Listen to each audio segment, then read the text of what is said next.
No hay valor en la tecnología, no hay valor en las finanzas, no hay valor en el emprendimiento si no está basado en fundamentos humanos adecuados. Paolo Cironi es líder global de investigación en banca y mercados financieros del Instituto International Business Machines para el Valor Empresarial. Una de las cosas que me encanta de tu libro de 2021 es bancos y fintech y economías de plataforma es el concepto de economías de plataforma. Hay una gran diferencia en la forma en que las economías de platino funcionan en los servicios financieros en comparación con cómo funcionarían en otras partes de la economía, como el comercio electrónico. No oigo esto de los responsables de políticas, empresarios o conferencias importantes. Escucho la charla habitual sobre dinero y poder, pero no sobre valor.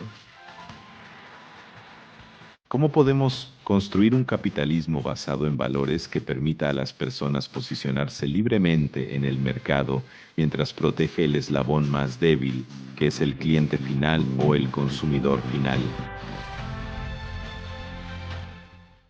¿Quieres ser parte de algo más grande?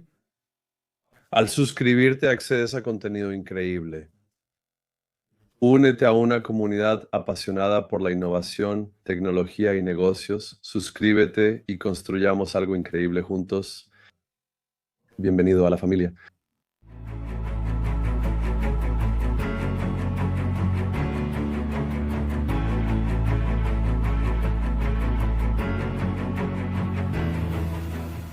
Hola y bienvenido al programa de podcast de YouTube de Dinis Guarda, impulsado por ABC.com de City, businessabc.net y wisdomia.ai.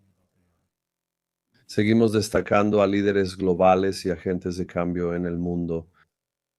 Eso es cada vez más, diría yo, interrumpido e inspirado por tecnologías, por inteligencia artificial, por muchas cosas diferentes, pero especialmente lo que celebramos en esta serie y perfilamos son los hacedores. Hoy estoy particularmente emocionado de dar la bienvenida a Paolo Cironi, una personalidad global y autor de bestsellers, podcaster, asesor de juntas y orador internacional con más de 2 décadas de experiencia en las industrias financieras y fintech. Paolo Cironi lidera la investigación global de banca y mercados financieros en el Instituto International Business Machines para el Valor Empresarial. Lidera la investigación global de International Business Machines en banca y brinda perspectivas estratégicas a grandes instituciones financieras. Se enfoca en transformar modelos de negocio, asesorando a ejecutivos de nivel C sobre el uso de tecnología para lograr ventaja competitiva y crecimiento sostenible. Antes de esto, fue el jefe de estrategia de cartera en International Business Machines Risk Analytics, donde lideró la innovación e identificó nuevas tendencias en la gestión de riesgos. También fundó Capitex, una startup enfocada en externalizar tecnología de riesgo y ofrecer servicios innovadores en la nube para la gestión de patrimonios e inversiones. Paolo también fue el director de gestión de riesgos en Intesa Sanpaolo, donde creó las operaciones de gestión de riesgos de mercado y contraparte, y obtuvo la primera aprobación regulatoria de Italia de modelos internos. Paolo es una de las voces fintech más respetadas del mundo, con más de 25 años de experiencia en servicios financieros. Es el anfitrión del podcast internacional La Biblioteca del Banquero, donde entrevista a autores e investigadores de los libros, documentos y publicaciones más emocionantes del campo. Paolo también co-conduce el podcast Rompiendo Bancos, un programa mensual producido por la plataforma Rompiendo Bancos, Provoke Media. Paolo Cironi es orador principal que une finanzas y tecnología con innovación estratégica. Aborda fintech, gestión patrimonial, riesgos y el futuro bancario en economías de plataforma.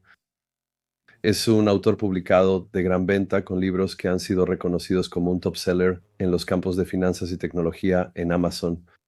Paolo Cirane, eres una de las personalidades más fascinantes en el mundo financiero y también una persona que conozco desde hace muchos años, pero una de las cosas que amo de ti es tu energía y la pasión tanto por la investigación para empresas, para la banca, para las finanzas, para fintech y también la energía que ponemos en eso, tanto energía física como intelectual. Así que me gustaría comenzar con tus inicios. Así que, bueno, si volviera a tus años de adolescencia o universitarios y tienes mucha educación, ¿qué te hizo la persona que eres aquí, especialmente esa pasión que tienes por la investigación? para las finanzas y para juntar toda esta fantástica investigación. Esto fue para agradecer por la amistad, realmente la valoro y estoy feliz de estar aquí hablando también con tu audiencia.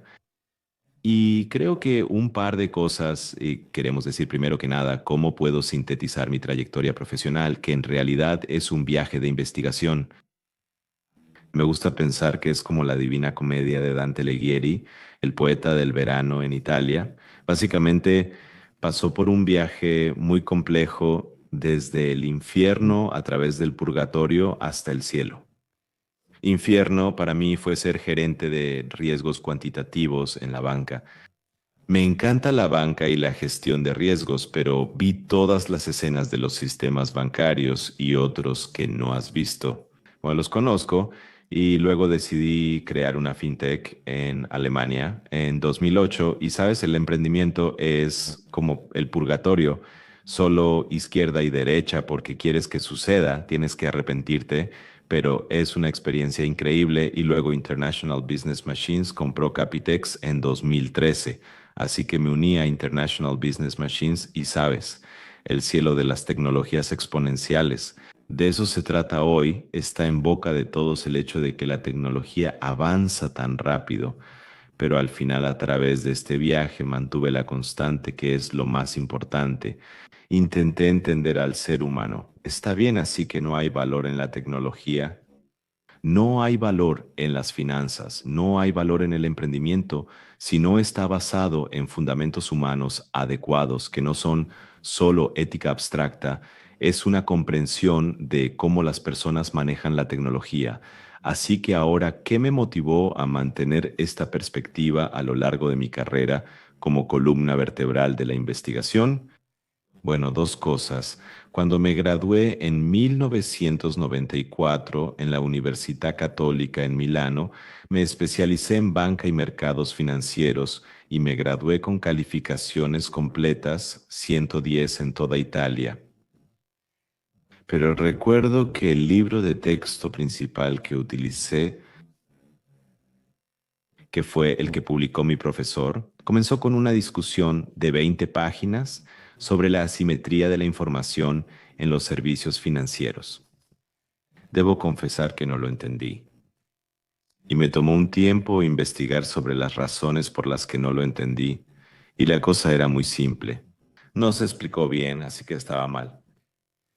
Está bien, entonces la asimetría de la información es lo que efectivamente da forma al mecanismo de ingresos en los servicios financieros.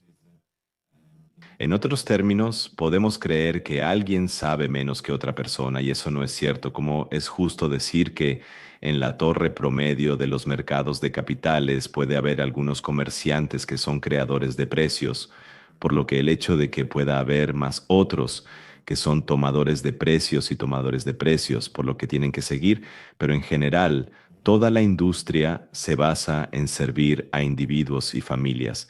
Y en ese contexto sucede que pocas personas pretenden saber demasiado sobre el futuro y no saben nada sobre el futuro porque el futuro está abierto, nadie puede predecir el mercado la mayoría de las personas tienen miedo, no saben nada sobre el futuro, pero es suficiente ser cauteloso y ahora es la fantasía de la asimetría de la información, que alguien sabe más que alguien más, que da forma a la forma en que se forja la confianza en los servicios financieros y la forma en que las personas toman decisiones.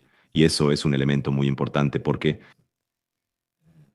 el elemento de la información es omnipresente en todo lo que está sucediendo hoy, porque la tecnología de la información se está convirtiendo realmente en compartir información, pero tus datos nunca están completos. Nadie realmente sabe, ya sabes, el futuro y el presente en su totalidad. Así que al partir de esta perspectiva, entiendes que el poder, pero también el límite de la tecnología y cómo transformar realmente la esencia de los mercados financieros, sabiendo que sí, solo estamos jugando a hacer creer. Y el segundo elemento que compartí en mi investigación fue la crisis financiera en 2008, así que ahora me he graduado, he estado trabajando durante casi 15 años como jefe de gestión de riesgos cuantitativos y el sistema colapsó. Y recuerdo que hubo un discurso de Alan Greenspan en el Comité del Senado en los Estados de América, donde la comisión que quería entender el origen de la crisis financiera le pidió un discurso.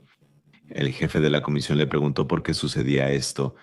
Y Alan Greenspan, el expresidente de la Fed, dijo, bueno, encontré un defecto en el modelo. Y el presidente del comité dice, ¿quieres decir que encontraste un defecto en la realidad? Y Greenspan dice, no, no, no, no, no, no. Él pregunta qué es el modelo y responde que es una conceptualización de la realidad. Creímos durante muchos años que las instituciones financieras son irracionales y pensaba que los mercados eran eficientes, pero descubrí que no es así. Y lo preocupante que dijo es que parecen funcionar durante 30, 40 años. Ya no funciona más y no sé qué hacer al respecto. Ahora, recuerda que Alan Greenspan está en el origen de lo que ahora llamamos flexibilización cuantitativa o la entrada del sistema en términos generales. Así que básicamente el hecho de que el Banco Central significa de alguna manera salvar la economía y el mercado, y en particular los mercados financieros. Así que hubo un momento de franqueza radical donde básicamente dijo, lo que hice hasta ahora tal vez no fue correcto, porque los fundamentos no eran buenos, así que si lees mi literatura, y sé que muchos tuvieron la oportunidad de hacerlo, y les agradezco el tiempo que invirtieron en leer mi trabajo, te das cuenta de que estos son los dos elementos, las dos grandes preguntas que quiero abordar. Entonces, ¿cómo realinear el concepto de la simetría de la información en términos de generar valor para los clientes y cómo corregir la falla del modelo de manera que a través de la teoría positiva podamos rediseñar modelos de negocio para instituciones financieras que se basen en fundamentos más sólidos para que no enfrentemos, ya sabes, otra crisis como la que enfrentamos en 2008? Y permíteme decir que los fundamentos no se han restablecido después de eso, por lo que tal vez lo enfrentemos de nuevo. Así que tienes una carrera que abarca alrededor de 25 años y en tu carrera has estado tocando todas las áreas de finanzas y tecnología. Acabas de mencionar un par de cosas en términos de tu formación, pero también muchas relaciones entre la banca tradicional y el mundo de la tecnología y la evolución que ha estado en el tubo, pero también siempre lo hiciste con el componente de investigación y el componente de enfoque científico, también un poco académico, pero también siempre juntando lo que es muy importante. Así que si miras 25 años, hay una evolución masiva en la industria financiera. La industria financiera siempre estuvo muy adelantada a la sociedad, ya que se trata de dinero, pero si observas los últimos 25 años, ¿cuáles serían tus puntos destacados en términos del contexto de nuestras finanzas? ¿Mercados? Yo diría que si comprendes la asimetría de la información, comprendes cómo la tecnología intenta transformar los servicios financieros y dónde tuvo éxito, así también donde aún no lo ha hecho. Entonces, la constante que encontré desafortunadamente, y espero poder contribuir a cambiar eso, es que muchas personas no creían en la esencia de la tecnología digital. Digamos que la tecnología digital comenzó desde 2008, significa tecnología móvil. ¿Está bien este teléfono que tengo en mis manos? Ahora, aquí está el mensaje clave. El móvil es una tecnología de la demanda, lo que significa que no vas a Amazon para ver qué pasa. Vas a Amazon porque quieres comprar uno de mis libros. Entonces, Amazon podría ir Paulo Cironi a IBM, vender mainframe. Pero esencialmente vas allí con una tarea específica, con un objetivo específico en mente, pero la mayoría de los ingresos que importan en los servicios financieros y se están volviendo cada vez más relevantes, se operan dentro de un ecosistema orientado a la oferta. Así que esencialmente un banco o la mayoría de los bancos son una institución orientada a la oferta, que quiere aterrizar en una tecnología impulsada por la demanda. Las dos cosas no necesariamente van juntas. Por lo tanto, entender estos elementos es fundamental para entender cómo la tecnología puede transformar los mecanismos por los cuales las instituciones financieras pueden tener éxito al intermediar con los clientes. Así que al entender eso, ves lo que han estado sucediendo en los últimos, al menos diría yo, 15 años de innovación fintech. Si un banco o una institución financiera es la combinación de cuatro entidades principales, una haciendo pagos, una haciendo crédito, una haciendo inversiones y una haciendo seguros, ves que el pago es la parte más simétrica del negocio. Las personas pueden hacerlo, son capaces de, ya sabes, usar lo digital para hacer algo de una manera bastante autosuficiente, porque la simetría es bastante baja. La simetría de la información es una función de muchas incertidumbres dentro del sistema, y eso me hace irme, lo mencioné antes, al principio de nuestra conversación. Nos sorprende que el unicornio fintech más grande surgiera en pagos, ya que podían escalar en volumen mientras los márgenes se volvían productos básicos. Lo siguiente al pago en términos de información asimilativa es el crédito, que aún es bastante bajo en términos de información asimilativa, porque en muchos casos puedes obtener dinero gratis, digámoslo así, ¿verdad? Entonces, si usas préstamos no garantizados para incorporar clientes en una solución digital, significa que das dinero como si fuera gratis. Ok, llevémoslo al extremo. Así que no es sorpresa que la gente venga y se incorpore por sí misma. El problema, sin embargo, es que necesitas dominar el riesgo crediticio para reciclar, lo cual es lo que Marco de Goldman Sachs no fue capaz de hacer, por lo que básicamente malinterpretaron la mecánica en juego dentro de su aplicación. Pero el pago y el crédito son más simétricos, donde la incertidumbre con la que lidias como cliente, porque obtienes la comodidad de pagar o recibes el dinero en tu cuenta, dicta el hecho de que puedes tirar de lo digital. Así, la tecnología de pago y crédito podrían crecer más rápido que otros aspectos bancarios. Pero luego tienes la inversión donde me estás enviando dinero porque yo invertiré el dinero por ti. Entonces, de alguna manera tu cerebro te dice, oye, ten cuidado. Seguro que Paulo Cironi entiende de finanzas.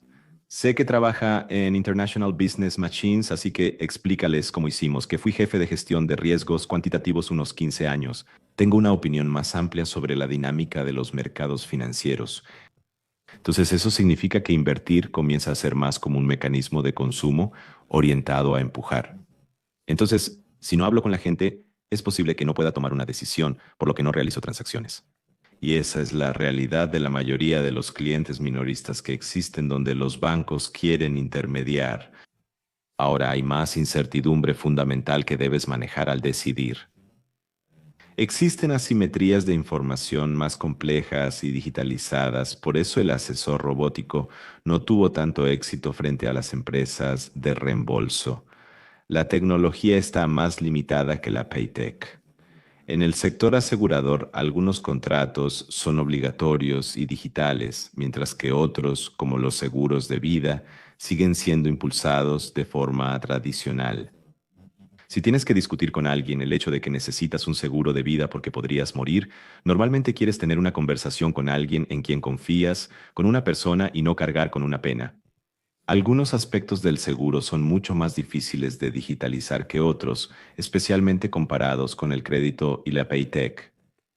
Entonces concluyes que se trata de comprender cómo las mecánicas de empuje y tracción influyen en el comportamiento humano y la tecnología de manera distinta. Los mercados minoristas o el comercio electrónico que dicta lo que vimos en los últimos 15 años en términos de éxito o fracaso de la innovación fintech. Al abordar este elemento teórica y prácticamente, quienes usan tecnología para transformar servicios financieros pueden tener éxito. Sí, hay muchas cosas ahí. Y de hecho, realmente estamos en el comienzo de una revolución mucho más grande. Quiero hablar de tu carrera antes de otros temas. Así que veamos tu cuerpo de trabajo en términos de publicaciones. Tienes una cantidad sustancial de libros. Solo para nuestra audiencia, por supuesto, todo esto estará disponible en cualquier plataforma donde la gente nos esté escuchando. Tenemos bancos y fintech en economías de plataforma Wiley. Noviembre 2021, Transparencia del mercado financiero, edición y Academy italiana. 2019, Directivas sobre mercados de instrumentos financieros, segunda generación de valor para inversores, 2018, y innovación fintech para asesores mundiales en inversión basada en objetivos y gamificación, 2016, y gestión moderna de carteras para Markowitz a la optimización de escenarios probabilísticos, Risk Books 2015. Así que y también siempre tienes algo nuevo que viene y hay un par de libros más que puedo ir por el año, pero así que desde estos libros, hay mucha investigación y cuando haces un libro siempre hay cosas que así para nuestra audiencia y para la gente. Estoy seguro de que, por supuesto, dentro de la industria fintech, bien conocida y la banca y finanzas, pero para una audiencia más grande y para los jóvenes que nos escuchan, mi audiencia es tanto jóvenes como profesionales, dos verticales. ¿Cuáles serían tus puntos clave en dos palabras? Y probablemente hable un poco, no sobre todos ellos, sino sobre algunos de los que te parecen más relevantes y que sintetizan bien tu visión, y probablemente el segundo. ¿Dónde te gustaría uno o dos que te gustaría resaltar más?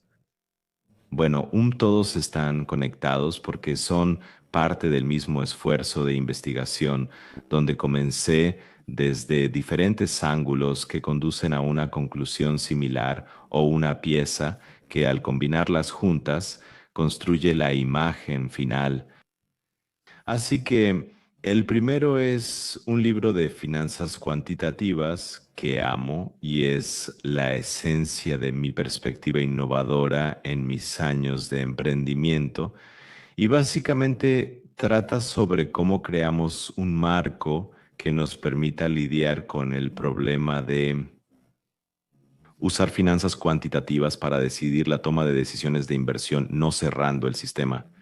Tengo una fórmula de forma cerrada, algo que me dice la verdad, pero que me ayuda como ser humano a relacionarme con el problema a través de las heurísticas. Análisis de qué pasaría si, por lo tanto, es un libro que habla sobre la probabilidad y la optimización, pero resolví el problema de optimización en el libro solo porque me dijeron que tienes que hacer eso si quieres venderlo.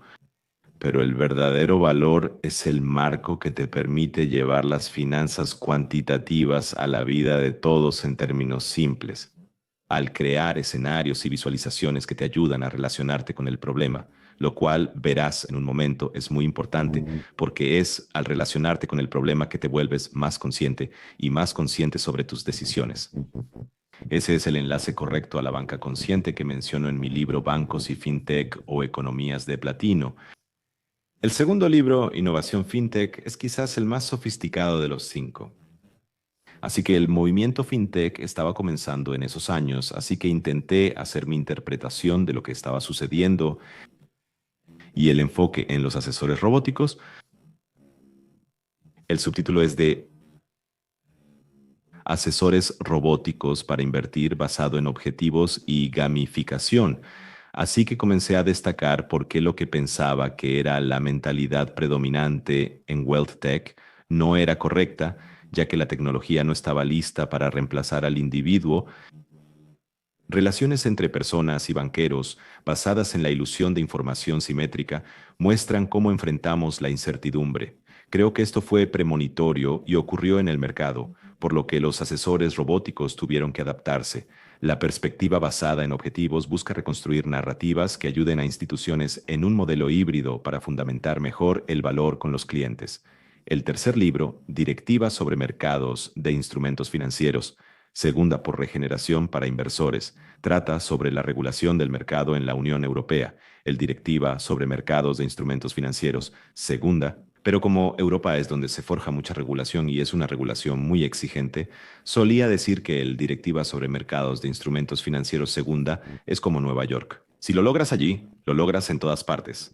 Por eso, este libro ha sido leído por muchos en todo el mundo, incluso fuera de la Unión Europea, y trata de responder a esa pregunta que es el producto y la tarifa. La solución del producto que justifica la tarifa. Entonces, ¿cuál es el valor por el dinero? Pregunté una vez si Perrier, expresidente de Amundi, el mayor gestor de activos en Europa, los 10 más grandes del mundo. Misma pregunta en el escenario principal del Foro FinTech de París. Dije si cuál es el producto y la solución que justifican las tarifas, y él dijo relación.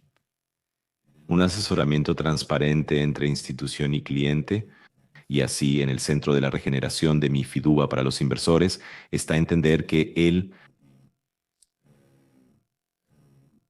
piedra angular de la regulación o el espíritu de la regulación en la mente de la Comisión Europea, era un elemento de transparencia. Luego, Por supuesto, la regulación es un animal complejo, es un compromiso con la industria y nunca es perfecta, pero la esencia de la Directiva sobre Mercados de Instrumentos Financieros segunda es, ¿puede la transparencia ayudar a construir mejores relaciones? La literatura dice que es el núcleo de la intermediación entre instituciones y los clientes finales, y eso nos lleva al cuarto libro.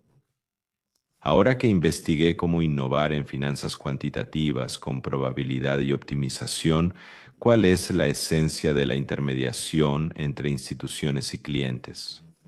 Justo allí donde la industria se vuelve más impulsiva y el cliente está menos orientado a la agrupación, y también cuál es la regulación alrededor de eso de manera que también pueda ayudar a los reguladores a hacer la interpretación correcta de lo que está en juego. Pensé que era momento de crear una teoría, ya que sin una buena teoría no cambias tu comportamiento.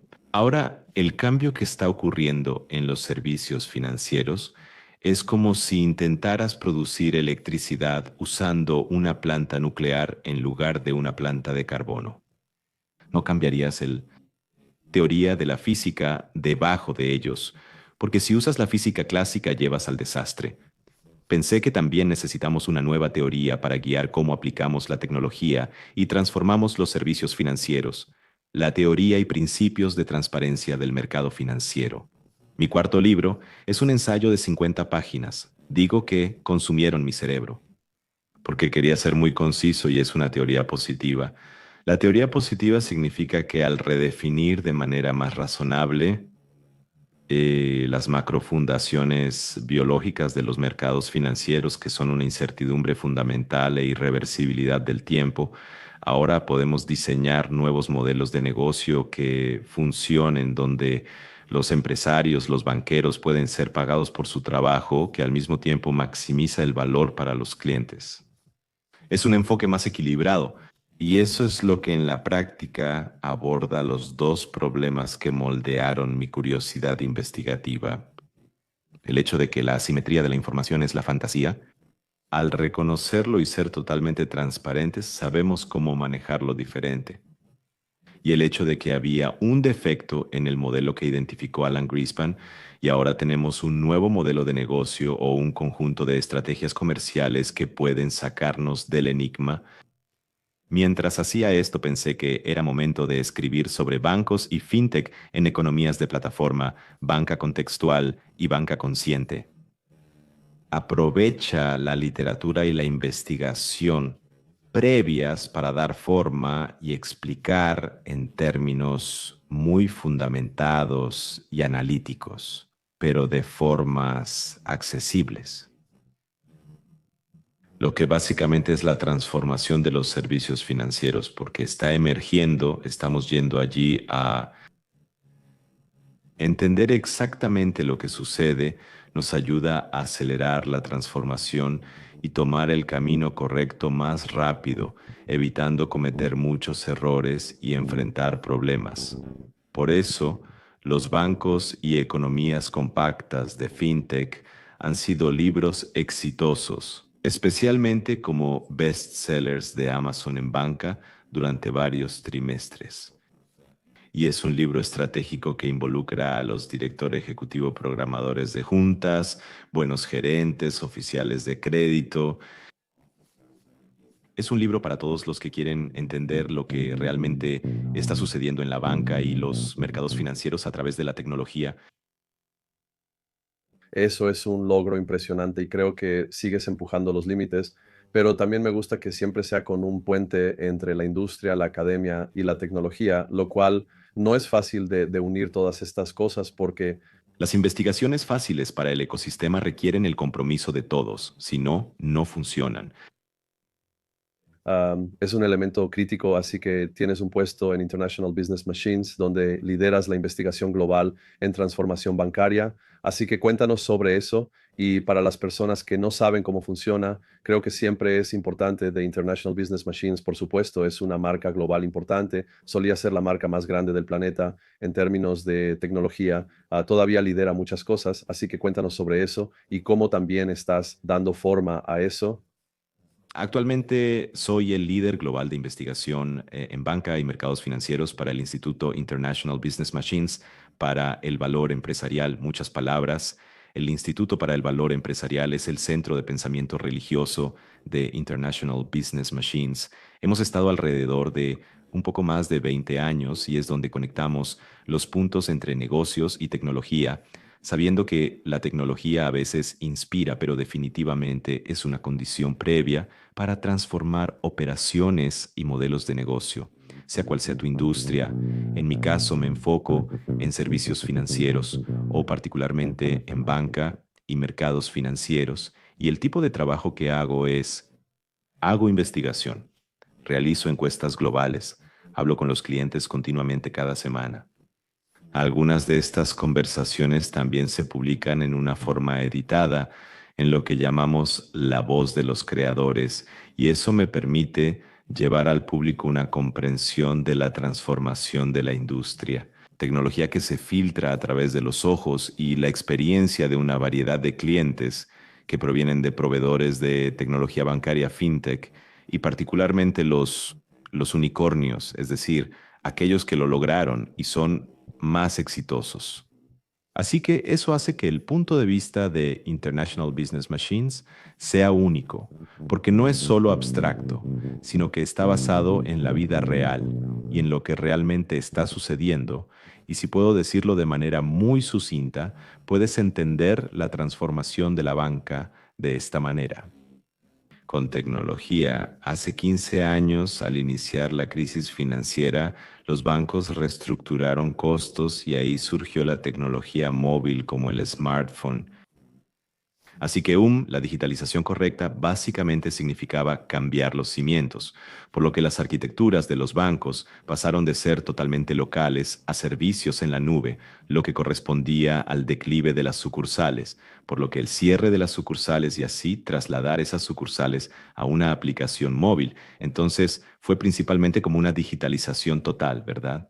Entonces, pura tecnología sin cambiar realmente muchos aspectos de la intermediación con los clientes. Y luego los bancos se dieron cuenta, por supuesto, de que eso no era suficiente, así que tuvieron que cambiar los compromisos. Así que fue cuando comenzaron a invertir en personalización. Así que hacer que la aplicación móvil o la conversación en digital sea más afinada y personalizada. Eso significa invertir en aprendizaje automático, inteligencia artificial tradicional, pero incluso en el caso de que los bancos aprendan que no es suficiente para cambiar la economía de las sucursales y las relaciones personales a las aplicaciones digitales, algo más necesita suceder. Y ahora vamos a estos años recientes, porque si hay algo por lo que la bigenerativa es famosa, es por el lenguaje. Así que estamos entrando en un periodo de inversión en comunicación. Así que ves que tuvimos los años que todavía están en curso de digitalización de pruebas. Primero fueron las arquitecturas, luego la personalización con inteligencia artificial y aprendizaje automático, y ahora las inversiones en comunicación con inteligencia artificial generativa. Pero hay algo más que está emergiendo un poco en este momento, que es una cuarta fase, que es la plataformización de los servicios financieros. Y eso significa cómo te involucras efectivamente con los clientes dentro del viaje de las diferentes industrias o cómo, si eres lo suficientemente ambicioso, orquestas esos viajes de la industria no bancaria e integras la banca en ese tipo de modelo de compromiso. Así que las primeras fases, que siempre se ejecutan con diferente intensidad, son la digitalización de la comunicación personalizada correcta y la creciente plataformaización, y eso es básicamente, ¿sabes cómo luego moldeo mi investigación aquí? Intento entender estos cuatro elementos, cómo se intersectan y cómo cambian en intensidad de acuerdo a los años, los avances en tecnología, la capacidad de la industria y el ecosistema fintech para entender y encontrar las soluciones más apropiadas para abordar los diversos aspectos. Sí, Es realmente muy impresionante, pero también lo que me interesa es siempre traer a la serie es cómo podemos crear innovación y hablar de innovación, pero también mantener los pies en la tierra. Así que esto me lleva a uno de los preguntas sobre uno de los elementos clave en tu investigación, pero también lo que probablemente fue lo más importante en la industria financiera en general. Así que la importancia de la gestión de riesgos. Así que estamos en un momento muy complejo porque, por supuesto, tenemos probablemente la tecnología más avanzada en la historia de la humanidad y nuestro servicio financiero, quiero decir, COVID-19, demostró en gran medida que la economía podría incluso avanzar con una gran parte de la población humana trabajando desde casa. Y esto fue en parte debido a nuestros sistemas financieros y la tecnología alrededor de eso. Pero cuando se trata de gestión de riesgos, también vamos a tener una gran cantidad de riesgos relacionados con nosotros, como gestión de riesgos asociada a los mercados de capitales. Pero eso es gestión de riesgos en términos de ciberseguridad. Y por supuesto, está toda la integración con la IA. Diría que hay muchos problemas relacionados con variaciones alrededor de la identidad y la profundidad y muchas partes diferentes. ¿Cómo percibes la gestión de riesgos a gran escala en la industria financiera? Así que permíteme decir primero que lo único que mantuvo la economía en marcha es la deuda, porque aumentó la deuda pública a una cantidad sin precedentes, más allá de lo que estaba sucediendo en los servicios financieros. Pero creo que la gestión de riesgos es la perspectiva clave y centrémonos en un aspecto de eso que es la IA, en la perspectiva global para la banca y los mercados financieros 2024 y que se publicaron en enero. 2024 para el BMC, para el valor empresarial. Yo dije que tanto como cada banquero es un gestor de riesgos. Eso es lo que los CEOs de la banca decían en los años 1990, porque la gestión de riesgos es el núcleo de la banca y no siempre gestionaron bien el riesgo. De ahora en adelante, cada banquero debe ser un gestor de riesgos de inteligencia artificial, porque esta tecnología es probabilística por naturaleza y no es determinista, lo cual es un cambio en cómo también trabajan los departamentos de tecnología de las instituciones financieras, porque en el pasado la tecnología solo recogía requisitos y a través de tecnología determinista intentaba abordar y resolver esos requisitos. Y el único espacio en la banca donde había más probabilísticos como análisis era el piso de negociación y la torre de marfil de los departamentos de gestión de riesgos. Pero ahora hay muchos científicos de datos y desarrolladores de modelos dentro de la oficina de CAE que se ocupan de sus análisis probabilísticos, que se simplifican con la inteligencia artificial generativa y luego se potencian con la inteligencia artificial agente. Y no necesariamente tienen la experiencia completa que hemos estado construyendo en los últimos 20 años a través de la crisis financiera sobre lo que significa la mala gestión de un tipo de tecnología probabilística. Así que estaba hablando con el director ejecutivo global de una institución muy grande, una de las 10 o 5 primeras en el mundo hace algunos meses. Y ante la pregunta, ¿qué impide que tu institución escale la inteligencia artificial a nivel empresarial? Su respuesta fue nítida y clara. Dijo que el Chief Risk Officer, el director de riesgos, no porque no me gusta el tipo, sino porque dice sí, tengo una variedad de casos de uso para la aplicación de la inteligencia artificial delante de mí. Algunos están en vivo, algunos están listos para ir, y muchos de ellos son multimodales entre el aprendizaje automático y la inteligencia artificial generativa. Muchos modelos de inteligencia artificial generativa se deprecian rápido. En las páginas del campamento de International Business Machines, en ¿Qué sigue?, verás estadísticas sobre cómo se deprecian en 3 a 6 meses. Pero nos lleva algo así como 9 meses para validar un modelo para su gestión. Y eso no necesariamente significa que tenemos todas las funciones de control en su lugar. Entonces la pregunta es, ¿cómo reorganizamos la forma en que trabajamos en términos de la plataforma para el desarrollo y la producción y las competencias de las personas, la organización que se ocupa de eso? De modo que estemos más alineados con el ciclo de vida de la tecnología, ya que es muy rápido y la tecnología determinista permanece. Pero la tecnología permisiva cambia, ¿sabes? El modelo se desvía. Solo el hecho de que valides el modelo no significa que tú lo poseas en términos de gestión de riesgos, porque donde lo apliques podría cambiar la forma en que el modelo se comporta al final. Por lo tanto, hay una razón por la que para mí la salsa secreta para escalar la inteligencia artificial en toda la empresa es tener una interpretación renovada de cómo gestionar el riesgo, está bien, de estas analíticas, lo cual es un cambio en la organización, así como una reconsideración de la naturaleza de las plataformas que son utilizadas por la gente de tecnología para resolver el problema. Y te doy solo un ejemplo para fundamentarlo, para que ojalá tú entiendas esto y la audiencia lo entienda claramente. Solo imagina el proceso de gestión de inversiones. Así que se basa en una narrativa que define las campañas de marketing, por lo que el dueño de la cuenta se entera de un nuevo pop que vivía en Perú. Solo es un ejemplo tonto, ¿verdad?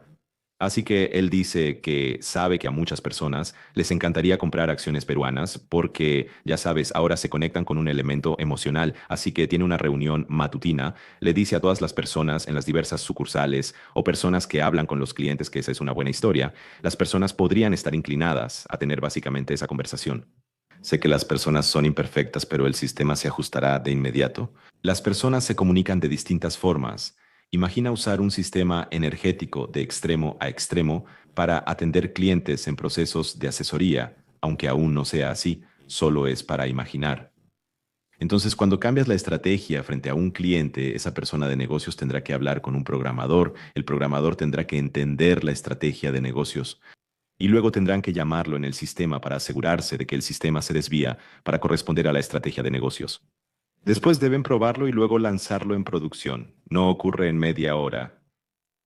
Hoy esto no sucede en media hora y para cuando lo haces la estrategia de negocios ya cambió.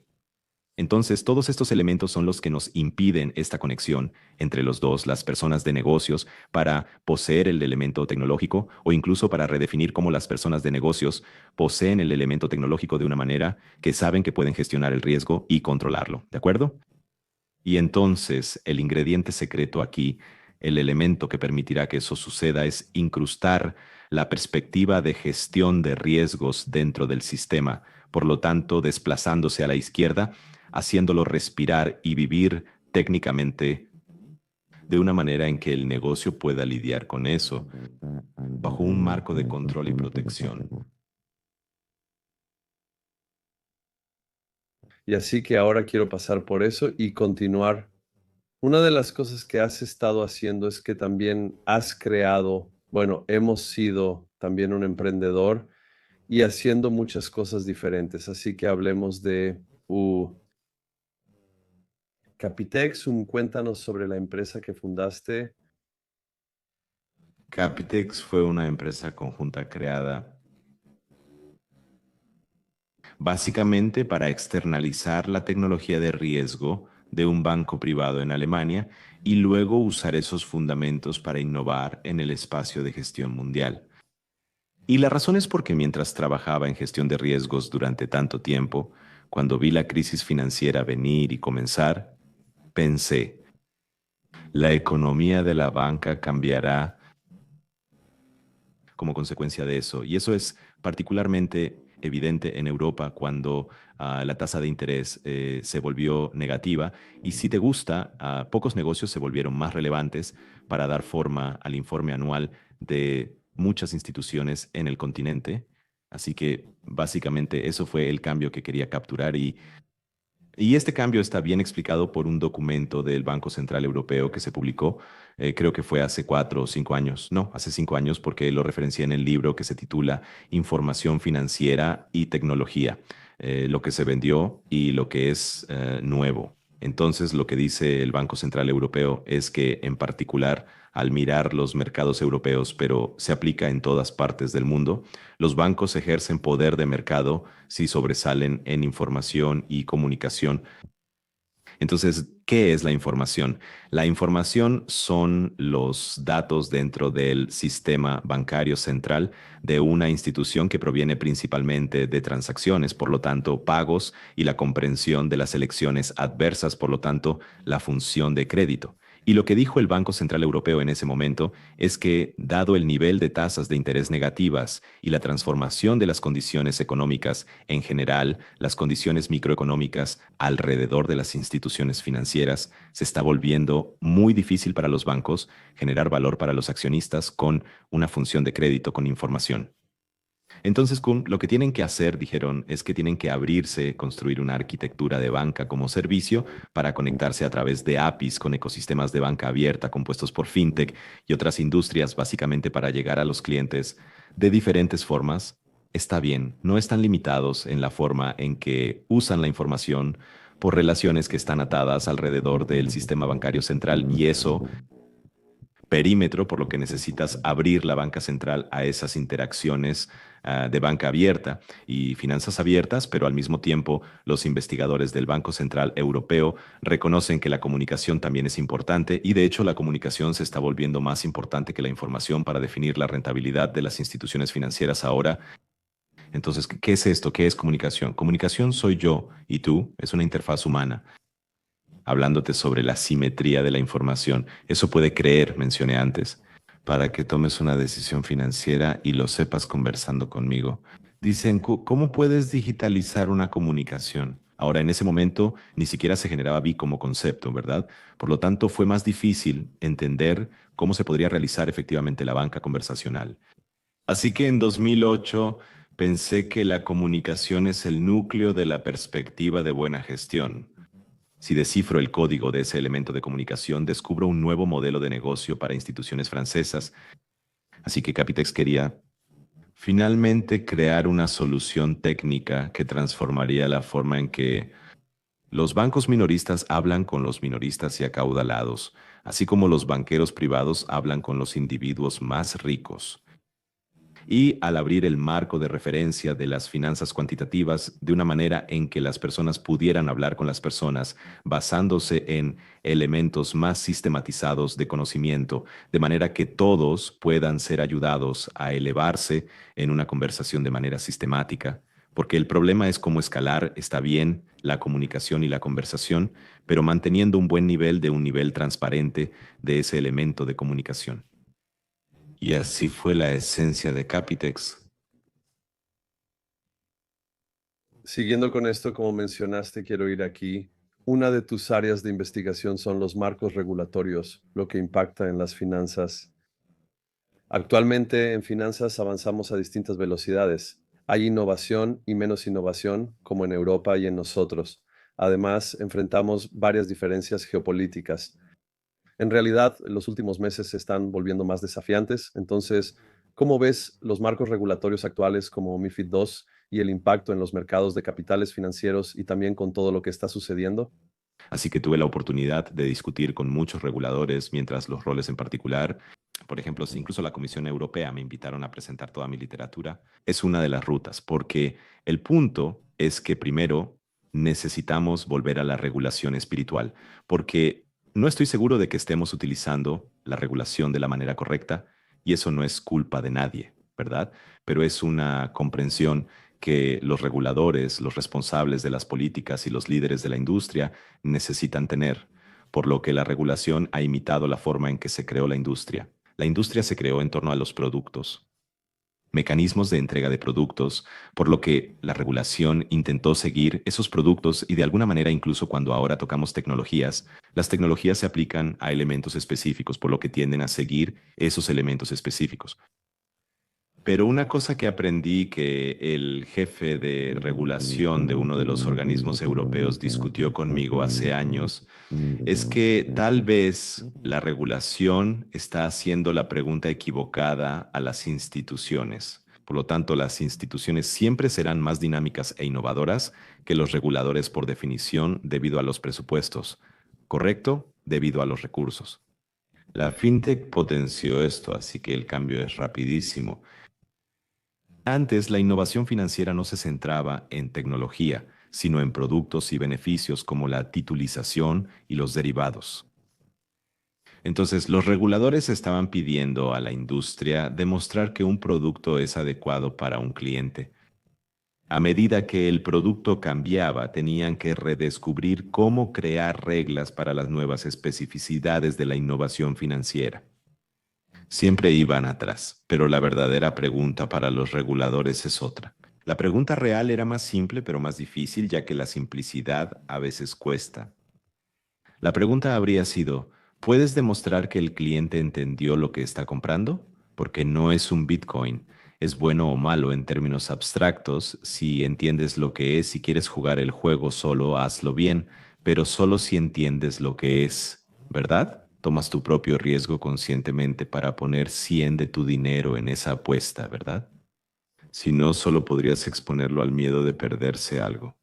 Entonces, la esencia, la naturaleza de la regulación es básicamente cuando se forma para proteger al consumidor, es para asegurarse de que todos los que son más fuertes en su relación demuestran que no están abusando de esos estándares fiduciarios. Entonces, al final el cliente entiende, ¿verdad?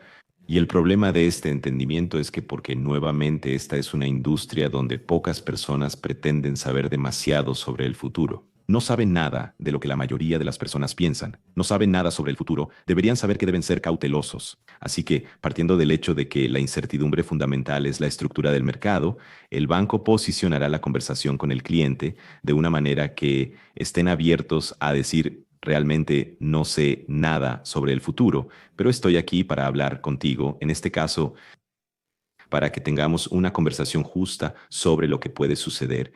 Y luego posiciona básicamente todo lo que sucede en términos del proceso de toma de decisiones de los individuos y a través de los ecosistemas, ya sabes, la interacción de todo el ecosistema. Así que ahora mi trabajo en investigación y regulación ha sido dictado por cuáles son, por lo tanto, estos elementos fundamentales que la regulación tiene que recordar de una manera que rompan los hilos en los que se confinan. Y los hilos son como tal, siempre hay un cliente.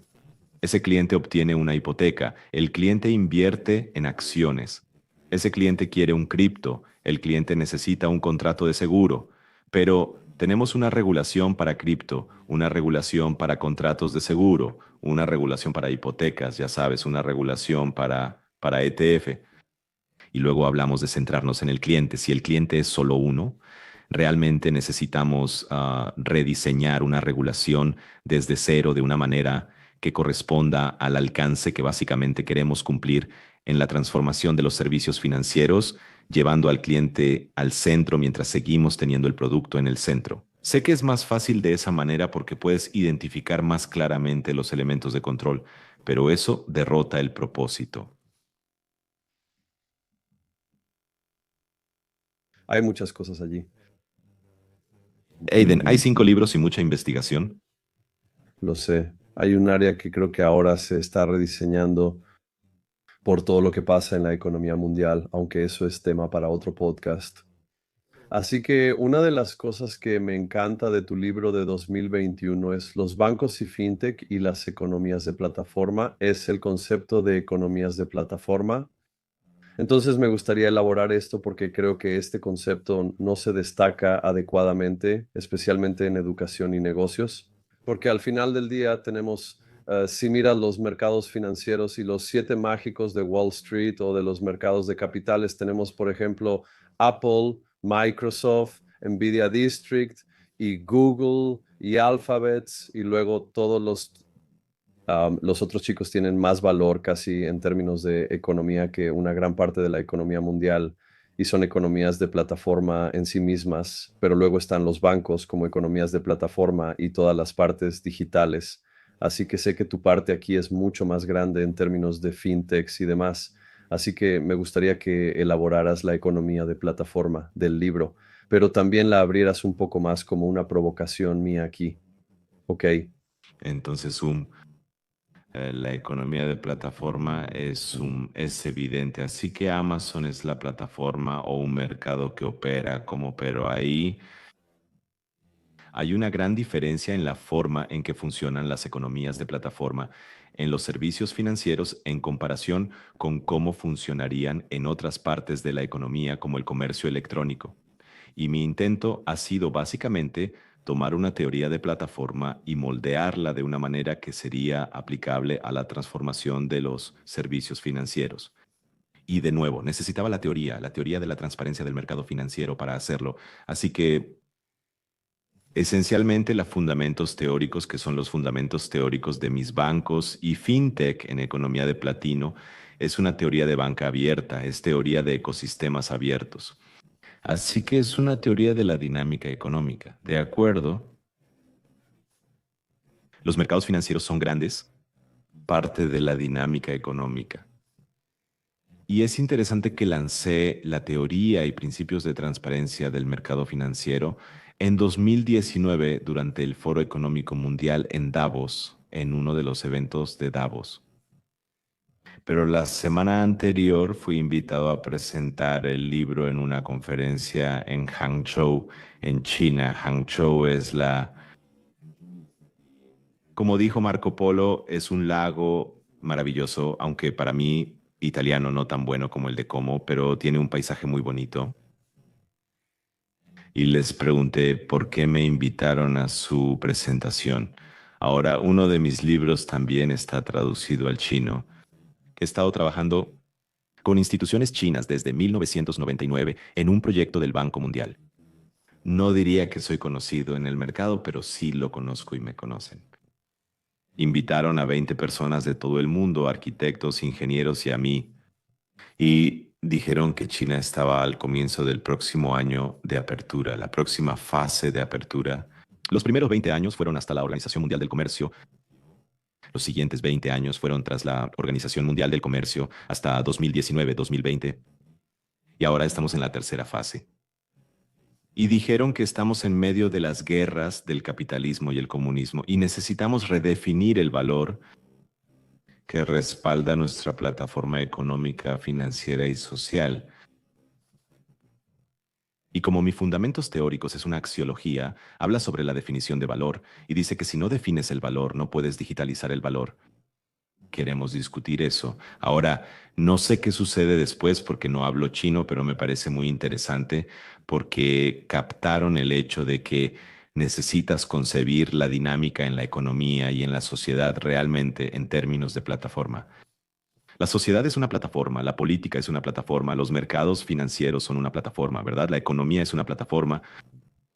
En el mundo occidental tengo que decir que ese tipo de conversación ocurre menos. Entonces, las personas tienden a ser mucho más lineales en su pensamiento, ¿de acuerdo?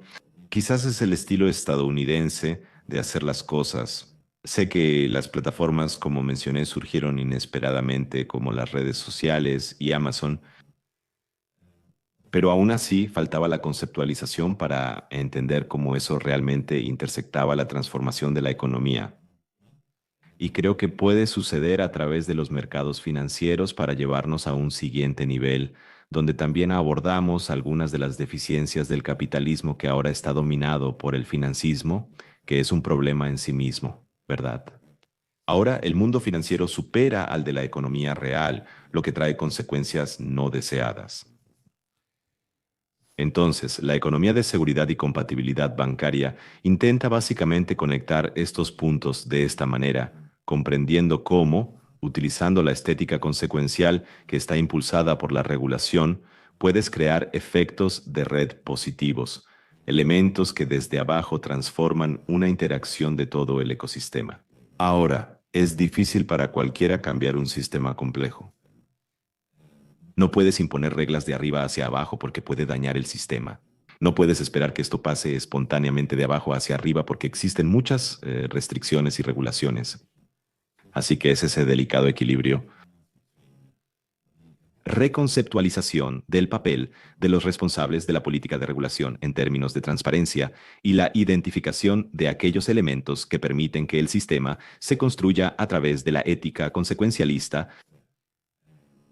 efectos de red positivos que cambian la forma en que las personas venden a las personas que transforman el sistema llevándolo de un estado a otro estado.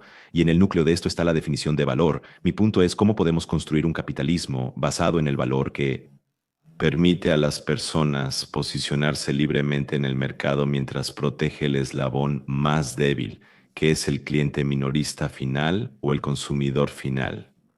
Y eso, en esencia, es lo que la economía de la plataforma fintech bancaria está mirando a las estrategias de plataforma bancaria contextual y las estrategias de plataforma bancaria consciente quiere lograr o es mi contribución al desafío. Es una contribución importante y más importante que nunca, diría yo. Así que eligiendo el siguiente. Así que una de las cosas que es bastante única en ti, y trataré de ser sintético en esto, es que como podcaster, así como investigador y también como personalidad y orador, te relacionas con muchos autores y líderes de pensamiento. Al mismo tiempo que estamos discutiendo el futuro de las finanzas, las tecnologías fintech y lo que es crítico alrededor de la división entre la innovación financiera y los sistemas financieros tradicionales. Me gustaría ver a partir de las discusiones, de tus propias ideas y de otras discusiones y conversaciones que tienes, cómo podemos crear sistemas financieros más inclusivos que tengan al final del día toda la innovación y toda la tradición. Y también trabajas con muchos bancos, pero una de las cosas que siento es que la brecha digital en términos de sistemas financieros todavía es grande y estamos hablando geográfica y tecnológicamente en muchos niveles. ¿Cómo ves eso? Bueno, eso es un desafío importante. Y creo que muchos han malinterpretado la naturaleza de ese desafío. Siempre me pongo un poco incómodo cuando escucho palabras como democratización de los servicios financieros, porque como dije antes, el valor necesita ser definido. Y el valor no se trata de acceder a oportunidades de inversión, porque si no entiendes lo que estás haciendo, creas más daño que el beneficio que solo quieres vender a más personas. El desafío es cómo ayudas a las personas a entender lo que tienen que hacer bien cuando consumen servicios financieros y luego hacerlo disponible para ellos a través de un elemento de comprensión. Así que la definición de una plataforma siempre se trata de la eliminación de una fricción. ¿De acuerdo?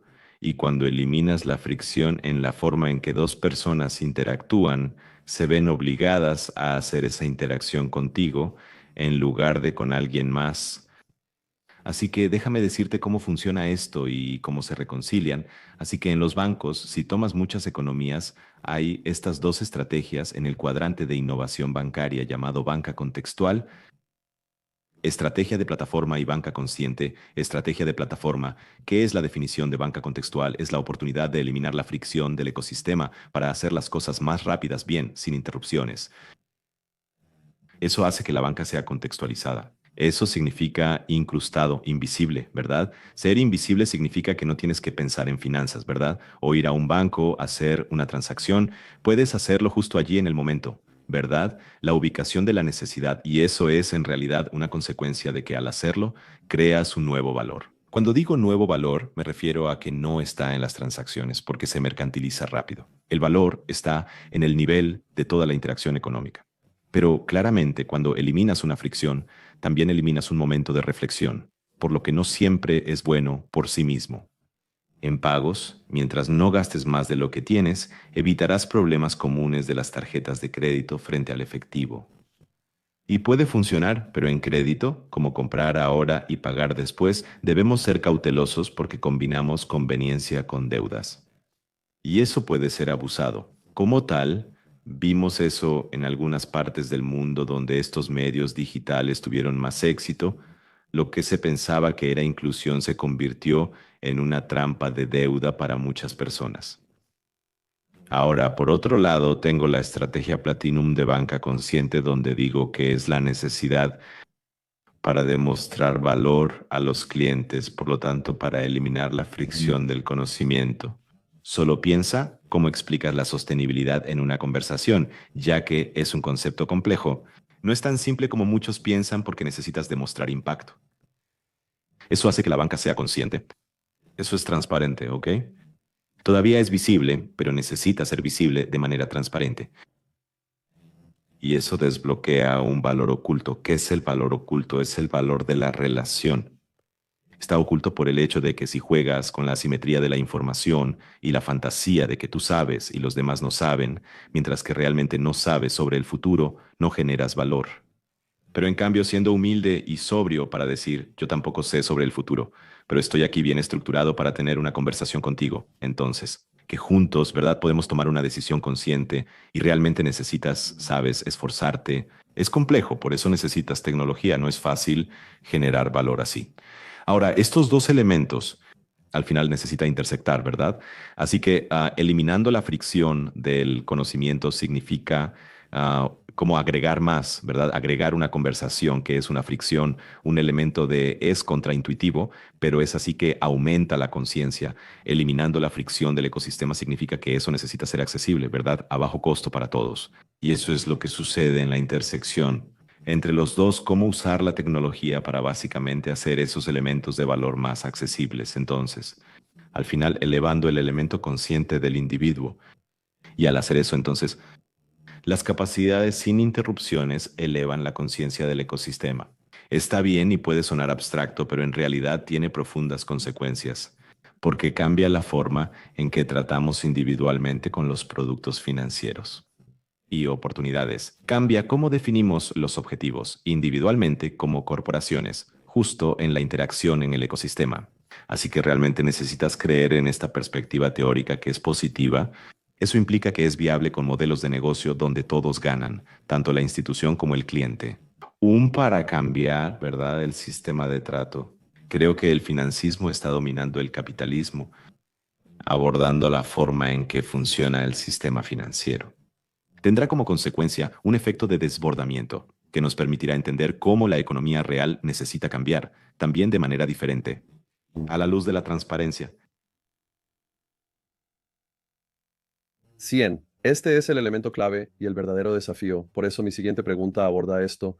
Bien, entonces en este momento también tenemos, por ejemplo, estuve en una conferencia recientemente con el director de Mastercard y mencionó que la economía criptográfica ronda los 11 billones de dólares.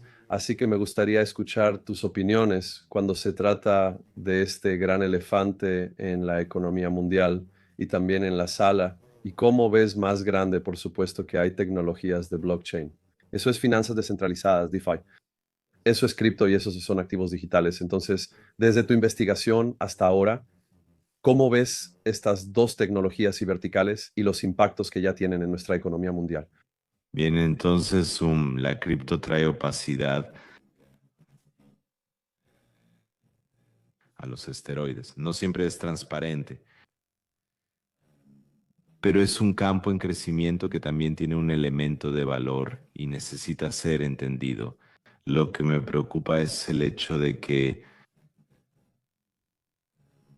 incluso en foros de alto nivel donde me encuentro con investigadores brillantes, hay demasiada discusión sobre las tecnicidades, siendo la cadena de bloques u otros elementos, en lugar de discutir qué significa eso en términos de políticas monetarias y la transformación del sistema económico, ya sabes, el funcionamiento del sector bancario y cómo eso intersecta la necesidad de la economía. Así que, por un lado, hablar demasiado de tecnología significa que las personas pierden la gravedad, tienden a sobreingenierizar el sistema. Y cuando está sobreingenierizado siempre tiene un problema porque las cosas sobreingenierizadas son opacas y en algún momento colapsan, por lo que la resiliencia es un problema. Y al mismo tiempo, no hay una discusión sobria sobre lo que eso significa en términos del funcionamiento de los mercados financieros y su interacción con la vida humana y la economía. Y puedo decirte esto en esta forma. Hay un elefante más grande en la habitación que está construido en la teoría del Bitcoin que nadie está discutiendo nunca. Satoshi Nakamoto, quien sea, fue realmente ingenioso en su definición, ¿verdad? Vio el Bitcoin, que cuando hablamos de cripto siempre hay que hablar de Bitcoin primero y luego lo demás. Básicamente lo diseñó para que no sea solo oro digital ni solo una moneda digital, sino ambas en distintos momentos. No pueden coincidir porque depende de la teoría. No es solo una cosa u otra, sino algo enfrentado. Si será exitoso o no, no lo sé, pero él lo dijo usando grado humano, así que la minería es código digital desde el inicio, así que estás incentivado, ¿verdad?, para minar, ¿verdad?, a un costo más alto, hasta que básicamente eso se acabe. Una vez que todo está en la mente, ¿cómo mantienes el valor? Bueno, para darle valor, necesita convertirse en un mecanismo de transacción. El costo de transacción debe bajar para que sea una unidad de intercambio y pueda convertirse en dinero, pero primero debe pasar por dos fases, lo que lleva mucho tiempo en esta conceptualización original, pero el estado final del que habla Satoshi es algo hermoso. Ahora ya no tienes un suministro monetario subjetivo, ya que la cantidad de gran moneda está limitada, eliminando lo que considerarías malo en el sistema.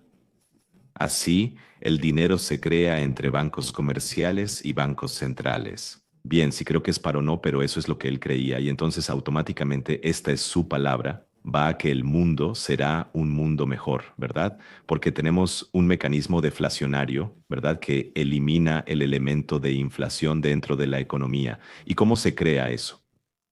Sin embargo, hay un elefante muy grande en la habitación. Sabes que el primer millón de monedas se minaron y nadie sabe dónde están, y no puedes ignorarlas porque de lo contrario rompes la confianza en el sistema. Ahora ese millón corresponde a una vigésima parte. De los 22.021, 22.000 millones porque se puede minar, y si vuelves a 2008 y 10, para mí eso es casualidad. Había en ese momento algo así como, si no me equivoco, 40 billones de dólares en deuda denominada en dólares en el mundo y los activos de la Reserva Federal eran básicamente 3 billones, por lo que es más o menos el mismo porcentaje. Eso significa que al final, aunque cambies la forma en que funciona la oferta monetaria, habrá un prestamista de última instancia, por lo que no es que sea un sistema descentralizado, porque alguien posee 1 millón de esos grandes monedas y en esa consolidación eso se convertirá en el nuevo banco central. Y no sabes quién es ese banco central. Y nadie discute eso, así que esa es una discusión fundamental en términos de quién sería el dueño del sistema, porque como todos tendrán un Bitcoin en la conceptualización, pero uno posee 1.120.000 de eso, que es el poder de la Fed. ¿Quién es ese prestamista de última instancia que dominará el sistema? Eso es una nueva esclavitud. Está bien, así que ahora partiendo de eso, entonces puedes discutir el resto, pero si esto no se discute, el resto es como para mí, Avariceta está bien, oportunidad de inyectar dinero en el sistema. Nadie se queda porque no resolvimos ni abordamos las bases teóricas de esto que tiene un fuerte impacto en la función del sistema. Después, Estoy contigo y creo que, por supuesto, esto es una caja de Pandora en muchos sentidos, pero también los principios de especialmente DeFi y finanzas descentralizadas y los principios de las criptomonedas y tokens digitales eran precisamente para descentralizar las finanzas y crear una economía de igual a igual. Por supuesto, sabemos que es mucho más complejo que eso. y no está descentralizado en absoluto. Algunas plataformas están dominando y los lugares de negociación se están concentrando. Así que incluso en DeFi no hay nada como DeFi porque alguien más se encarga de todo. Plataforma, todo se trata de la plataforma, sí, no, pero creo que la innovación en torno a la blockchain trajo cosas fantásticas. Se trata más de cómo creamos, que es tu toque antes, cree transparencia y luego cree reglas de nuevo. La blockchain aplicada al Bitcoin no crea transparencia porque al final hay un prestamista de menos resultado que nadie conoce. Y por lo tanto hay un problema aquí que la blockchain en sí puede generar transparencia, pero es la aplicación de la tecnología lo que la hace muy diferente. Pero no desenredar claramente estos dos aspectos es perjudicial, ¿de acuerdo? No, estoy contigo y creo que depende de cómo tú, el otro día, no es diferente de la corrupción en los mercados de capitales. Como la corrupción en un sistema que depende de cómo usas el sistema es lo mismo. Sí, completamente. Yo no sé preguntas. Tengo dos preguntas más. Una sobre mercados financieros y sostenibilidad.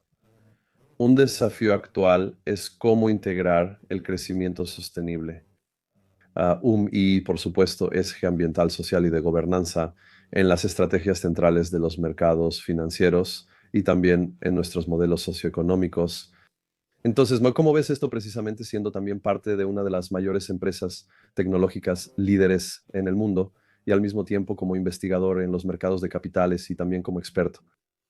Bueno, en primer lugar, digamos que la tecnología en sí.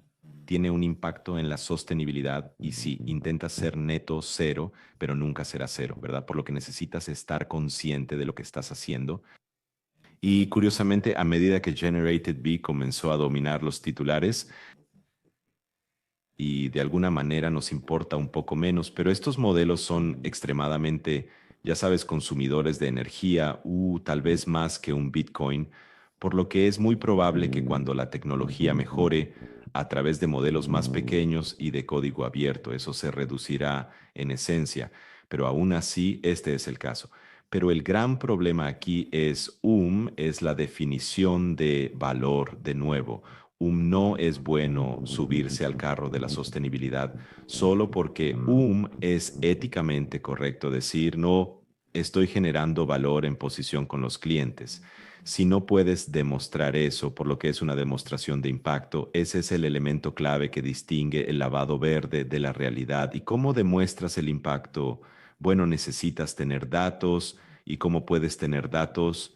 Bueno, necesitas conectar sistemas a través de diferentes industrias. ¿Y cómo puedes hacer eso? Bueno, necesitas tener estándares para que esa comunicación ocurra y plataformas tecnológicas para que esa arquitectura de datos funcione y los elementos de conocimiento para ser agregados, lo que significa que es la reconceptualización de la tecnología de la información que permitirá que eso se realice o no, y de alguna manera estamos llegando allí.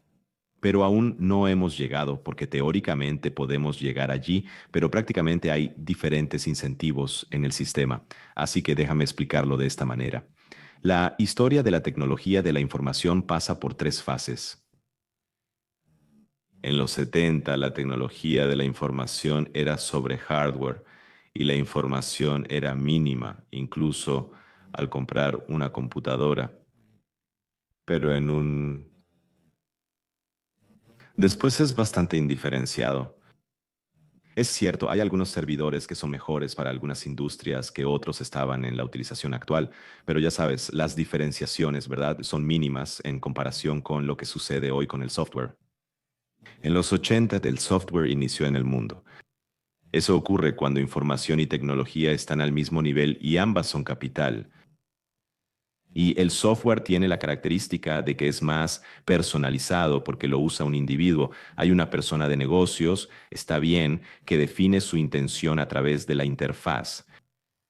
Y entonces el estado de la ley dominaba la tecnología hasta que la tecnología de la información empezó a acercarse a un límite, o eso creíamos hace unos años.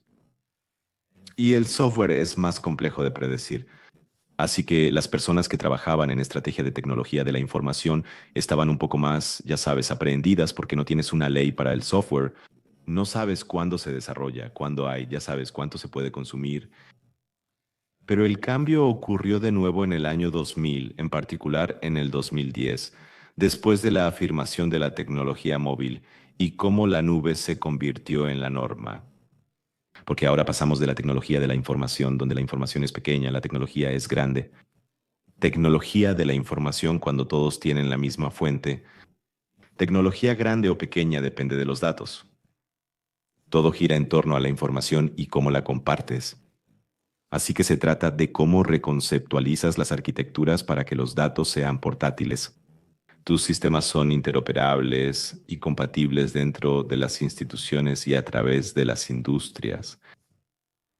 Y la otra cosa también es, ya sabes, lo que International Business Machines ha estado entendiendo en términos del cambio en el mundo, las arquitecturas económicas del mundo, pero lleva mucho tiempo que eso se haga realidad, lo que también limita la capacidad de las instituciones para demostrar impacto en el aspecto de la sostenibilidad, porque realmente necesitarás ser capaz de interactuar con un ecosistema muy abierto al traer los datos adentro. Pero eso no significa que no puedas hacerlo si puedes, si haces esto selectivamente correcto al identificar a esos socios que son más como capaces y técnicamente capaces, y también en términos de entender cómo pueden usar la tecnología para construir esos elementos de transparencia que pueden ser compartidos entre instituciones que podrían estar en la blockchain, por ejemplo, un ejemplo correcto, donde conectas múltiples industrias o jugadores en diferentes industrias a través de un ecosistema para básicamente hacer esos elementos de información más fácilmente consumibles y disponibles de una manera certificada para demostrar básicamente lo que sucede allí. Así es donde creo que la tecnología intersecta la sostenibilidad en la necesidad de demostrar impacto y por lo tanto valor. Desafortunadamente no significa que se haya realizado porque hacerlo requiere una gobernanza de un ecosistema que intersecta los incentivos humanos y así sucesivamente. No son difíciles de realizar, pero eso es donde básicamente conectas los puntos. De lo contrario, se convierte nuevamente en una verificación de cumplimiento y eso no es bueno porque realmente se necesita generar valor. Lo has expresado de una muy buena manera, es cómo creamos valor a partir de ello y también cómo miramos la realidad, porque no es fácil, especialmente la antigua geopolítica e incluso la claridad en torno a diferentes protocolos de lo que significa sostenibilidad y todos los modelos alrededor de eso, alrededor de Bueno, soy muy liberal, creo que mientras tengas un fuerte elemento de transparencia, dejas que la gente decida y como algunas personas deciden de una manera u otra, eso es como un efecto de ondulación. Así que nada como esto o imponer metas, necesitas permitir que las personas se posicionen a través de la comunicación, pero eso necesita estar fundamentado. Está bien y luego las cosas sucederán. Así que, como dije antes, el enfoque de arriba hacia abajo y de abajo hacia arriba necesita de alguna manera encontrarse en el... terreno medio. 100, mi última pregunta, ya ha pasado una hora y media, así que quiero respetar tu tiempo. Así que tocaste la inteligencia artificial, pero quiero profundizar un poco más. La inteligencia artificial está tomando al mundo por sorpresa y está tomando el control de nuestros modelos socioeconómicos y financieros.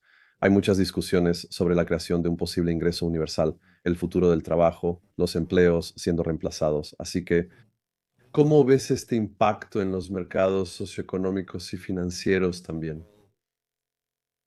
¿Qué te emociona de este futuro potencial y cuáles son tus miedos o consideraciones, especialmente cuando se trata del futuro de las fintech y la banca en la próxima década y también cualquier innovación o tendencia o preocupación que quieras destacar a nuestra audiencia? Así que, Vi, El surgimiento de un gran modelo de lenguaje que viene. También me sorprendió lo rápido que se convirtió, sabes, cuán acelerado. Siempre hablamos de la aceleración exponencial, pero realmente nunca lo vimos. Y luego de repente está ahí y lo vemos desde una perspectiva más amplia. Necesitamos ser muy sobrios y cautelosos al hablar de inteligencia artificial general, que no puede suceder de la manera en que se ha discutido hasta ahora. Hay un libro muy bueno llamado Inteligencia Natural versus Inteligencia Artificial, que es una transcripción de un seminario organizado por un banco en Italia que contó con Emanuele Severino, un difunto y muy profundo filósofo italiano, y Penrose, premio Nobel en matemáticas, y discuten eso y básicamente van explicando que en la teoría de la conciencia es que el lenguaje nace de la conciencia, no al revés, porque ¿qué es esencialmente el lenguaje? Permíteme decirlo de esta manera, es un elemento de la vida, está bien. Entonces, el ser humano se dio cuenta de eso, que estaban enfrentando la muerte. Crearon una narrativa para consolarse, lo simplifico un poco, ¿de acuerdo? Y así el lenguaje está ahí para decirnos algo. Y el lenguaje es imperfecto porque puedo decir amo este vaso. O puedo decir te amo. Es la misma palabra, pero significa cosas muy diferentes. Pero entonces sí digo, te amo. ¿Sabes si realmente te amo? Estoy jugando con las palabras y el significado es diferente en mi mente, ¿verdad? Así que es muy privado. Así que ahora comenzamos a entender que la realidad cuántica, que se trata de la privacidad de la información, domina el mundo y el lenguaje es imperfecto para hacer eso. Así que hay algo más que básicamente da forma a lo que sucede en nuestra alma que no puede ser realizado a través del lenguaje. Así que lo que sea que escuche de Sam Altman o similares, no crearás inteligencia general artificial a partir del lenguaje mientras no comiences a engañar y a redefinir el significado de la inteligencia general artificial para seducir tu punto de referencia, ¿verdad? Así que si bajas el punto de referencia, entonces dices que llegaste allí, pero no llegamos porque es otra cosa. Aún así, podemos alimentar unas analíticas muy potentes que son, si te gustan, extraordinarias en sus capacidades, pero es su papel alucinar porque no entienden. Así que la perspectiva de respuesta es clave en eso. Así que todo lo que gira en torno al desastre para mí, de todos modos, es súper interesante y vale la pena discutir con la esperanza de aportar una voz más razonada y fundamentada en el campo de batalla. Ya sabes, para anclar a todos los demás también, porque si no estás anclado pierdes el valor y luego no generas valor, solo puedes generar problemas. Y por cierto, déjame decir esto. Defino las bases macrobiológicas más razonables de los mercados financieros, como la incertidumbre fundamental, nadie conoce el futuro y la revisibilidad del tiempo. El tiempo podría no existir. La física no debate esto, sino los criterios epistemológicos con los que interpretamos la realidad. Eso significa que la vida tiene un sentido de propósito y por lo tanto metas, y eso es exactamente lo que la finanzas intenta hacer correctamente. Te amo te permite enfrentarte a la certeza fundamental y buscar tus metas personales o empresariales al mismo tiempo. Si miras la conciencia, no necesariamente el origen de la conciencia, eso es muy discutible y discute el tema que es la dura verdad de la conciencia. El problema de la conciencia, pero la intensidad de la conciencia, parece ser una función de básicamente la incertidumbre fundamental de acuerdo y nuestra comprensión epigenética de que sabes que estamos a punto de morir. Tendremos que morir en unos 8 años. 50 años, sabes que no es mucho tiempo en la historia del universo y por lo tanto mi investigación, que no es una forma de entender mi investigación en los mercados financieros, también es una investigación en torno al elemento consciente. Por eso hablo de banca consciente al final, que es el verdadero elemento de valor, ¿verdad? ¿Cómo puedes relacionar las finanzas con un elemento de conciencia? Porque son exactamente los mismos elementos que definen la intensidad de la conciencia en los seres humanos en comparación con otras especies en el planeta. Pero aparte de eso, creo que el elemento clave que quiero dejarte es el siguiente. Cuando Mario Draghi dejó el Banco Central Europeo en 2019, 2 semanas antes de dejar el cargo, estaba comentando sobre las tasas de interés negativas y el hecho de que los bancos querían obtener tasas positivas. Como viste, cuando suben, los bancos ganan dinero, ¿verdad? Cuando está abajo, tienen tiempo para ganar dinero. Aunque eso pasó ahora, las condiciones macroeconómicas siguen siendo complejas. Por lo tanto, su comentario de aquel entonces todavía se aplica hoy. Aunque la tasa de interés subió, podría bajar de nuevo. Pero los sistemas en términos del espacio crediticio son muy diferentes ahora en comparación con lo que eran hace 20 años. Básicamente, él dijo que los bancos no deberían preocuparse por el nivel de las tasas de interés. Entonces, los directores generales básicamente no deberían seguir vinculando el destino económico de sus empresas a las tasas de interés o a los mercados de capitales. Los bancos deben ajustar su modelo de negocio para aprovechar la digitalización de servicios financieros. Cuando los banqueros centrales hablan, cada palabra importa. No dije cambiar el modelo de negocio, sino cómo hacerlo. Cambiar el modelo de negocio para obtener el beneficio de la digitalización de los servicios financieros. Escucho a muchos decir que la innovación es sobre modelos de negocio, pero cuando les preguntas cuáles, les cuesta explicarlo. Entonces, los bancos y fintech en la economía de plataforma se basan esencialmente en la teoría positiva, la teoría de la transparencia del mercado financiero, discute cuáles son esos modelos de negocio emergentes que corresponden a una definición de valor consistente y fructífera que permite que todo un ecosistema avance, protegiendo al individuo al dar beneficio también a los intermediarios que necesitan ser pagados por ese trabajo, que gira en torno a la convergencia, si quieres, de las estrategias de plataforma de banca contextual y banca consciente. Así que creo que es la comprensión de estos elementos lo que es fundamental, incluso más que lo que sucede con la tecnología, porque una vez que se entiende esto, el resto con sus propias imperfecciones y el crecimiento exponencial será más consecuente. Sí, me encanta la forma en que tocas el macro y definitivamente sí, hay muchas consecuencias, especialmente en la forma en que vas a ver que estas cosas suceden mientras hablamos, porque todo está sucediendo a una velocidad muy grande. Un último toque en la parte, porque fuiste macro, me gustaría hacer una pregunta muy precisa. Toqué eso en mi pregunta, pero fue muy amplia. Así que incluso con este tipo de desafío, con la inteligencia artificial y todas las cosas que mencionaste,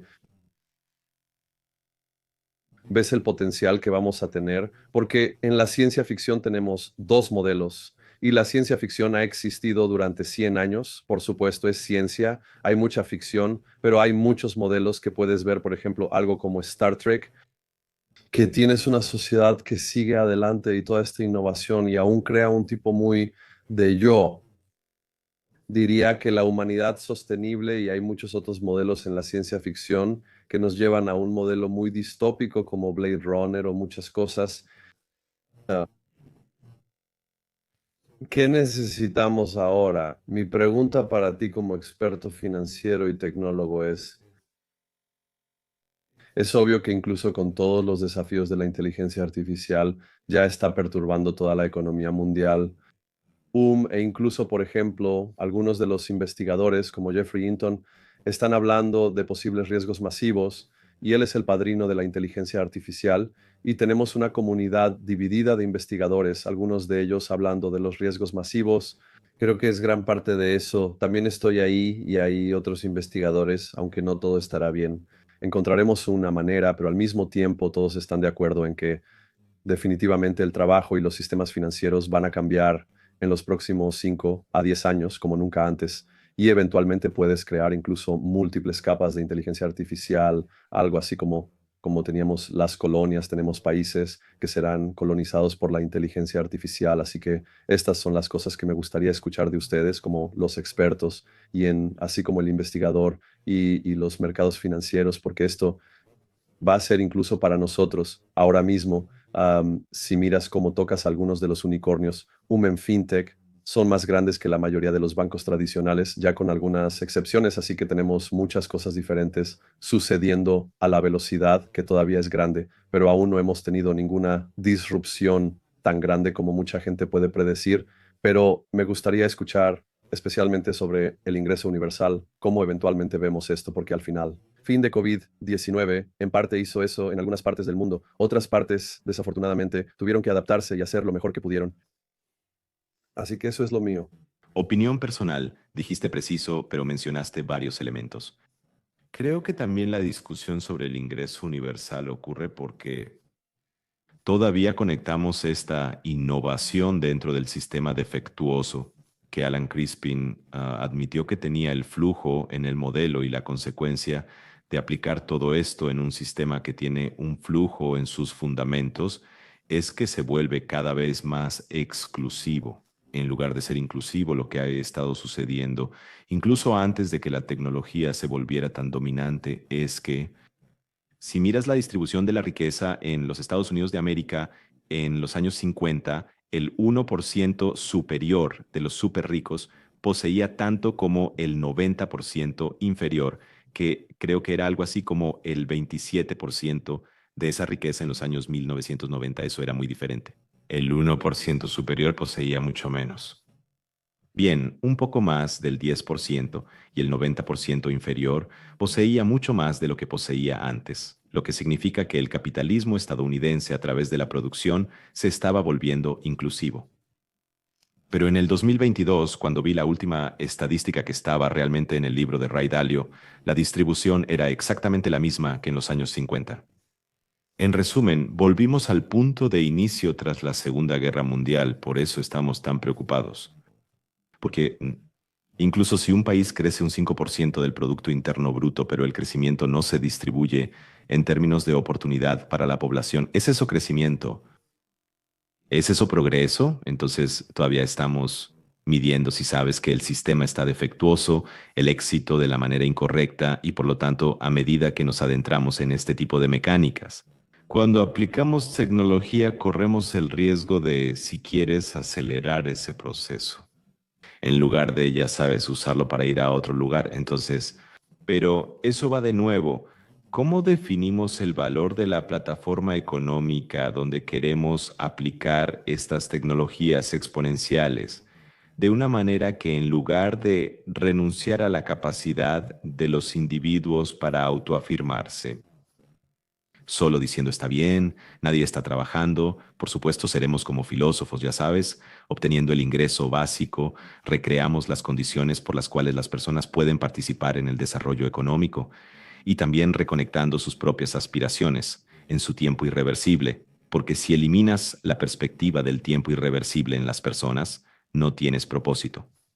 Está bien. Todo esto forma parte de cómo intentamos sobrevivir, pero también, ya sabes, ¿Sabes construir? una ética que nos une, ¿verdad? Un propósito individual y humanitario, entre otros. Y esa es la razón por la que es inútil discutir sobre tecnología si no discutimos antes estos elementos técnicos que tienden a ser sobreingenierizados, los cimientos de nuestro sistema, porque de lo contrario sobreingenierizamos, porque seguimos intentando lo imposible, ¿verdad? Y nos arrinconamos en un estado superior de complejidad y no escucho mucho sobre el debate, que es la teoría de la plataforma aplicada al mismo tiempo a los mercados financieros, la sociedad, el modelo económico que necesita ser un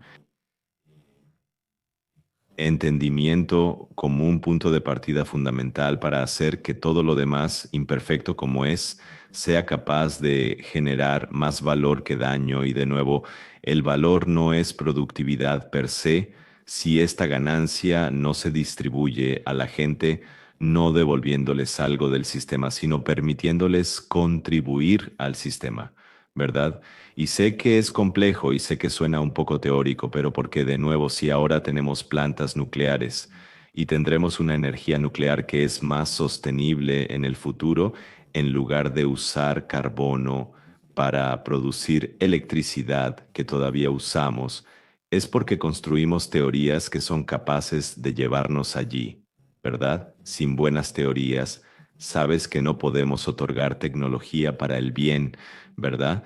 Y usarla, y por eso invito a todos a básicamente volver a investigar y estudiar y a poner esto en el centro de la conversación, porque eso tiene que ser el centro de la conversación. Lo demás es interesante y poderoso, emociona a la gente porque se trata de volverse multimillonario o del mercado. Mercado, pero es un espejo, ¿verdad? No es la realidad. La verdadera discusión, y no escucho esto de los responsables de las políticas, los grandes empresarios o las grandes conferencias, escucho la charla habitual, hablan de dinero, hablan de poder, pero no hablan de valor. Ese es el elemento clave. Y creo que no hay negocio o cualquier tipo de sociedad económica sin valor. Al final del día, los mercados financieros se tratan de la creación de valor y la conservación del valor. Así que debería ser y tienen que ser así. Paolo, fue un honor y hay muchas cosas para digerir. Creo que todos los que nos escuchan, eres un super cerebro, pero también puedes ir a tantos niveles, desde lo filosófico hasta lo técnico y también donde sea. Donde sea que comencemos, a donde sea que vayamos, siempre terminamos en el mismo punto central. Por eso vale la pena. Amén. Bueno, gracias, Mille. Ha sido un honor tenerte aquí. Espero que sea el inicio de un par más y que probablemente interactuemos más. El canal tendrá muchos cambios a medida que estamos creciendo. Quería hacer esto desde hace mucho tiempo. Hice uno hace mucho tiempo. O vamos a poner toda la información sobre ti, todos los libros, toda la información sobre las diferentes personas que nos escuchan, lo que sea que nos estén escuchando, y estoy muy agradecido de tenerte aquí y espero que mi audiencia esté emocionada y también trabaje en algunas de las cosas y algunas de tus provocaciones y algunas de las cosas que tenemos en tus libros, porque todos estamos para construir esta creación, este valor. Vamos, Hacelo. un movimiento. Gracias.